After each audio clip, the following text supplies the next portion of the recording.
پھر خدا یسوع مسیح نے کہا کہ میرا خون جو بہایا جا رہا ہے وہ اس عہد کا نشان ہے،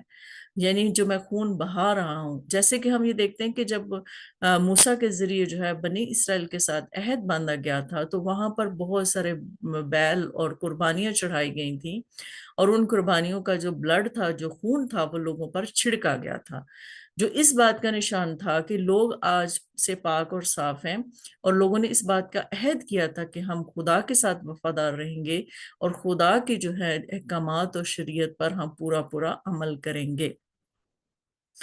تو آج ہم جو ہیں یہ اس بات پہ غور کرتے ہیں کہ جو نیا عہد خدا یسوع مسیح نے باندھا وہ کیا ہے، اور عہد کو ماننے اور نہ ماننے کے کیا کیا نقصانات ہیں۔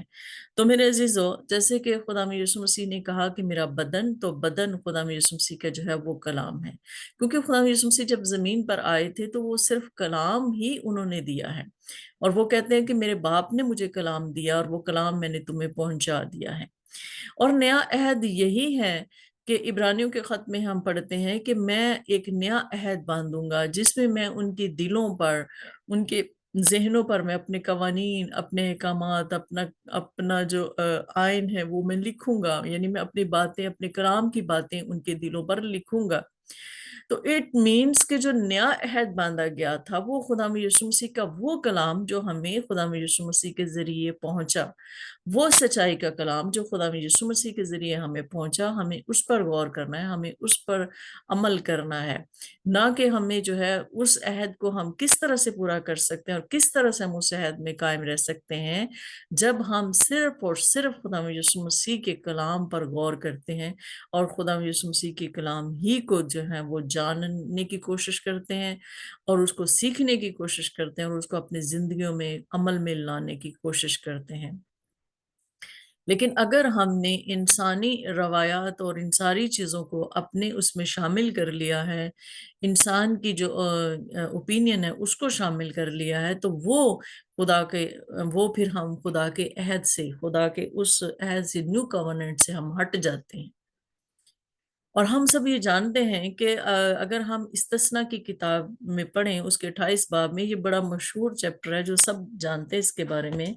کہ موسیٰ نے ان کو یہ کہا تھا، اور انہوں نے لوگوں کے سامنے، جو لوگ کھڑے تھے، مجمع تھا بنی اسرائیل کا، تو ان کے سامنے ایک جو ہے یہ کہا گیا تھا کہ اگر تم اس عہد کو مانو گے تو تم پر یہ برکتیں نازل ہوں گی، لیکن اگر تم اس عہد کو نہیں مانو گے تو تم پر کیا ہوگا؟ عذاب نازل ہوگا، تم پر وہ تمام کرسز آئیں گی، تم پر جو ہے وہ لعنتیں آئیں گی۔ تو ہم آج دیکھتے ہیں کہ جب ہم عہد جو ہے اس کو ماننے اور اس کو نہ ماننے کی جو برکتیں اور جو لعنتیں ہیں وہ آج بھی ویسی ہیں جیسے کہ بنی اسرائیل کے زمانے میں تھیں۔ اگر ہم جو ہیں اس عہد کو جو خدا نے باندھا ہے، اور خدا ہم سے کیا چاہتا ہے؟ خدا نے ہمیشہ ہر عہد اسی بات کے لیے باندھا نا کہ انسان خدا کے ساتھ وفادار رہے، خدا انسان کے ساتھ جو ہے محبت رکھے، اور انسان بھی خدا کے ساتھ اسی طرح سے محبت رکھے جس طرح سے خدا ہم سے محبت رکھتا ہے۔ آدم نے کیا کیا؟ آدم نے خدا کے اس کلام پر، جو خدا نے اس کے ساتھ عہد باندھا کہ تو نیکی اور بدی کے درخت کے پھل میں سے نہیں کھانا، خدا نے اس کو کہا تھا، یہ عہد تھا خدا کو اس کے ساتھ، لیکن اس نے وہ عہد توڑ دیا، اور پھر اس کے بعد اس کی لعنتیں شروع ہو گئیں۔ اس کے بعد ہم یہ دیکھتے ہیں کہ جس نے بھی خدا کا کلام ہمیں سکھاتا ہے کہ جو بھی خدا کے آئین سے، خدا کے قوانین سے، خدا کی شریعت سے، خدا کے کلام سے ہٹا ہے اور خدا کے ساتھ وفادار نہیں رہا، اس کا حال، اس کا انجام کیسا رہا، ہم سب اس ساری باتوں کو جانتے ہیں۔ اگر ہم یہ دیکھیں کہ استثنا کے جائیں استثنا کی کتاب میں، تو پرانے عہد نامہ میں، تو اس میں جو 28 باب میں جو لکھا ہوا ہے، میں یہاں پہ بہت زیادہ ہے لیکن میں ساری نہیں پڑھوں گی، لیکن اس میں یہاں پہ میں صرف پہلی آیت پہلے پڑھتی ہوں، پہلی سے 2، اس میں لکھا ہے کہ اگر تو خداوند اپنے خدا کی بات کو جاں فشانی سے مان کر اس کے سب حکموں پر جو آج کے دن میں تجھ کو دیتا ہوں احتیاط سے عمل کرے، تو خداوند تیرا خدا دنیا کی سب قوموں سے زیادہ تجھ کو سرفراز کرے گا۔ اگر ہم یہ سوچیں کہ یہ صرف پرانے عہد نامہ کے لیے لکھا گیا ہے تو ایسا نہیں ہے، کیونکہ پرانے عہد نامے کا خدا اور نئے عہد نامے کا خدا دونوں ایک ہی ہیں، اور خداوند خدا لکھا ہے تو اس کا مطلب کہ خدا یسوع مسیح اور خدا، اور ہم اس بات کو جانتے ہیں کہ خدا جو ہے وہ خدا پلان کرتا ہے، پلان پہ عمل خدا یسوع مسیح کرتا ہے، چاہے وہ پرانا عہد نامہ ہے تو چاہے وہ نیا عہد نامہ ہے۔ پرانے عہد نامے میں بھی خدا یسوع مسیح ہی جو ہے وہ کام کرتا ہے، زمین پر آ کر لوگوں سے کلام کرتا ہے،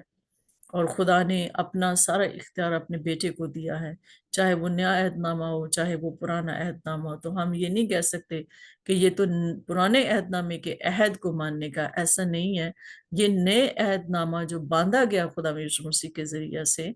اس عہد کو ماننے اور نہ ماننے کے بارے میں بھی ہے۔ اور آگے لکھے کہ اگر تو خداوند اپنے خدا کی بات سنے تو یہ سب برکتیں تجھ پر نازل ہوں گی اور تجھ کو ملیں گی، کہ ہمیں جو ہیں برکتیں جو ہیں وہ ملیں گی۔ اور اس کے بعد میں 13 آیت سے 14 آیت کو پڑھوں گی، جس میں یوں لکھا ہے کہ اور خداوند تجھ کو دم نہیں بلکہ سر ٹھہرائے گا، اور تو پست نہیں بلکہ سرفراز ہی رہے گا، بشرطے کہ تو خداوند اپنے خدا کے حکموں کو جو میں تجھ کو آج کے دن دیتا ہوں سنے اور احتیاط سے ان پر عمل کرے۔ آج کا دن جو مطلب ہے، اس کا مطلب یہ نہیں کہ آج کا دن جو ہے وہ صرف آج کا دن، جیسے کہ میں آج کا دن اگر گزار رہی ہوں تو میں کہوں کہ یہ آج کا دن ہے۔ آج کا دن جو مطلب ہے، جو بائبل ہمیں سکھاتی ہے، وہ سرٹن ٹائم آف پیریڈ ہے۔ سرٹن ٹائم آف پیریڈ کا مطلب کہ ایک دور کا ٹائم ہے۔ آج کا ٹائم کا مطلب ہے کہ جب اس پروفیسی یا اس کلام کے پورا ہونے کا جو وقت ہے، وہ آج کا دن کہلاتا ہے، کہ جب بھی آپ اس کلام کو سنو وہ آج کا دن ہی ہے، وہ خاص ٹائم ہے، وہ سرٹن ٹائم جو ہے اس کو ظاہر کرتا ہے۔ آج کے دن کا مطلب لٹرلی دن نہیں ہے۔ خداوند اپنے خدا کے حکم کو جو میں تجھ کو آج کے دن دیتا ہوں سنے اور احتیاط سے ان پر عمل کرے، اور جن باتوں کا میں آج کے دن تجھ کو حکم دیتا ہوں ان میں سے کسی سے داہنے یا بائیں ہاتھ مڑ کر اور معبودوں کی پیروی اور عبادت نہ کرے۔ اب اور معبودوں کی پیروی اور عبادت نہ کرنے کا کیا مطلب ہے؟ کیا ہم لٹرلی جو ہے وہ بت آگے رکھیں گے تو تبھی اس کا مطلب ہے کہ ہم غیر معبودوں کو مان رہے ہیں؟ نہیں، جب ہم خدا کے کلام کو اور اپنی اوپینین کو دونوں کو شامل کر لیتے ہیں تو اٹ مینس کہ ہم غیر معبودوں کو مان رہے ہیں۔ اور ہم نے یہ بھی بتایا، یہ سیکھا ہے کہ دنیا میں دو قسم کی ہی روحیں ہیں، ایک ابلیس کی روح ہے اور خدا کی روح ہے۔ جب ہم خدا کے کلام سے ہٹ کے بات کرتے ہیں، خدا کے کلام کے مخالف جاتے ہیں، تو اٹ مینس کہ ہم غیر معبودوں کو مان رہے ہیں۔ ہمارے اندر وہ ساری باتیں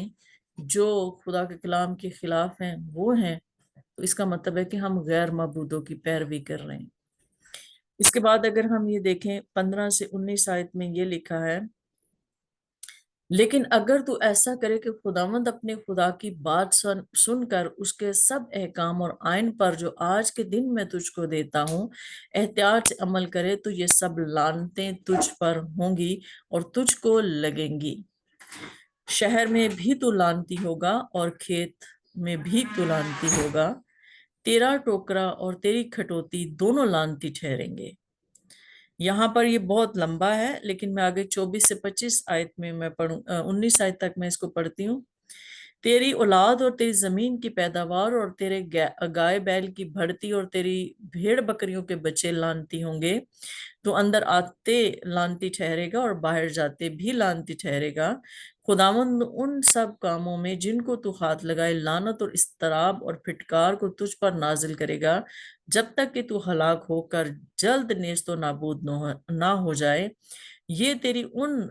بد عمالیوں کے سبب سے ہوگا جن کو کرنے کی وجہ سے تو مجھ کو چھوڑ دے گا۔ یہ 20ویں آیت میں سے میں نے پڑھا ہے۔ اس کے بعد ہم یہ دیکھتے ہیں کہ 24 سے 25 آیت میں یوں لکھا ہے کہ خداوند زمین کے بدلے تیری زمین پر خاک اور دھول برسائے گا، یہ آسمان سے تجھ پر پڑتی ہی رہے گی جب تک کہ تو ہلاک نہ ہو جائے۔ خداوند تجھ کو تیرے دشمنوں کے آگے شکست دلائے گا، تو ان کے مقابلہ کے لیے تو ایک راستہ سے جائے گا اور ان کے سامنے سے 7 راستوں سے ہو کر بھاگے گا، اور اور دنیا کی تمام سلطنتوں میں تو مارا مارا پھرے گا۔ یہاں پر ہم یہ دیکھتے ہیں کہ اس میں لکھا ہے کہ تو ان کے مقابلے کے لیے تو ایک راستے سے آئے گا اور ان کے سامنے سے تو 7 راستوں سے بھاگے گا، لیکن برکتوں کے لیے اس میں یہ لکھا ہے کہ تیرے دشمن جو ہیں تیرے خلاف اٹھیں گے، لیکن وہ آئیں گے تو ایک راستے سے، لیکن 7 راستوں سے بھاگیں گے۔ یہ بڑی بات ہے۔ جب ہم خدا کے ساتھ وفادار ہوتے ہیں تو خدا ہمارے دشمنوں کو بھگا دیتا ہے۔ خدا ہمارے دشمنوں کو ہم پر حاوی نہیں ہونے دیتا۔ خدا ہمارے دشمنوں کو ہم پر غالب نہیں آنے دیتا۔ خدا ان کو ہمارے پاس پہنچنے سے پہلے ہی خدا ان کو جو ہے نیست و نابود کر دیتا ہے۔ خدا جیسے کہ 7 آیت میں لکھا ہے، میں یہاں پڑھوں گی، خداوند تیرے دشمنوں کو جو تجھ پر حملہ کرے تیرے روبرو شکست دلائے گا۔ وہ تیرے مقابلہ کو تو ایک ہی راستہ سے آئیں گے، پر 7 راستوں سے ہو کر تیرے آگے سے بھاگیں گے۔ تو میرے عزیزو، یہ بڑی خاص بات ہے۔ ہمیں جو ہے اس بات پہ غور کرنے کی ضرورت ہے کہ نیا عہد جو خدا نے باندھا ہے ہمارے ساتھ وہ کیا ہے۔ اور ہم سب یہ جانتے ہیں، خدا کا کلام ہمیں سکھاتا ہے کہ جتنے لوگ بھی اس عہد کو، خدا نے جب بھی عہد باندھا اور اس عہد کو وہ ماننے میں یا اس عہد پر پورا اترنے میں ناکام ہوئے تو کس طرح سے وہ برباد ہوئے ہیں۔ ہمارے لیے آج سوال یا نشان یہ ہے کہ کیا ہم آج ہمارے اندر کوئی خدا کے کلام کی سچائی ہے، یا اس میں کچھ اور تو نہیں ہے ایسا کچھ جو کہ خدا کے کلام کے مخالف ہو۔ ہمیں اس پر غور کرنا ہے۔ تو اس کا مطلب یہ ہوگا کہ ہم غیر معبودوں کی پیروی کر رہے ہیں، تو ہم اپنے آپ کو دھوکہ دے رہے ہیں۔ تو خداوند ہم سب کو اس کلام کے وسیلہ سے برکت دیں، آمین۔